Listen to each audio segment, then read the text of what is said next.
Une découverte du Liberator Harry. Le 24 juin 1946, plus de 2 ans et demi après la disparition du Liberator, une équipe de chercheurs réussit même sur les lieux de l'écrasement. La scène est difficilement supportable. Éparpillée parmi les arbres, fauchés sur plus de 60 mètres, 200 pieds.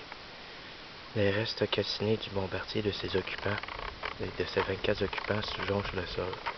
Seules trois victimes pourront être identifiées. Les autres le seront par l'appel du rôle de l'Aviation royale du Canada. 9 d'entre elles faisaient partie du 10e escadron BR. La montagne Noire est la plus élevée de la région de Saint-Donat. Son altitude est de 875 mètres. Bien qu'on ne connaisse pas les causes exactes de l'accident, il semblerait que sa hauteur ait joué un rôle important dans la chute du bombardier. Une erreur sur la carte de vol situant la montagne Noire plus basse que prévu aurait possiblement provoqué l'accident.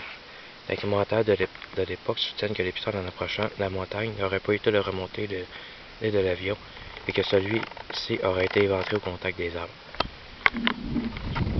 Derniers hommages. Peu de temps après la découverte, on dégage le site en rassemblant à proximité des débris de l'appareil.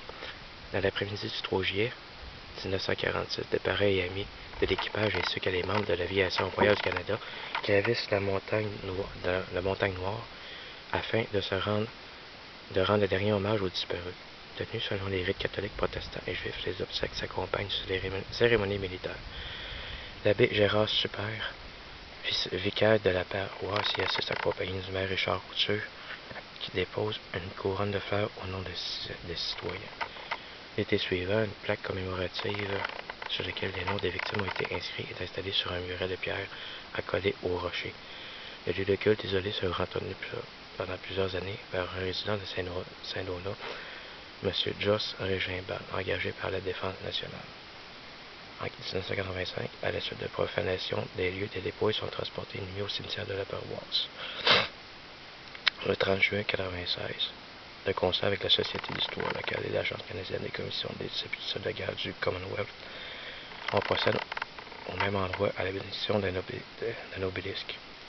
50 ans plus tard, après la découverte du Liberator, on a voulu ainsi rappeler le souvenir des 24 disparus.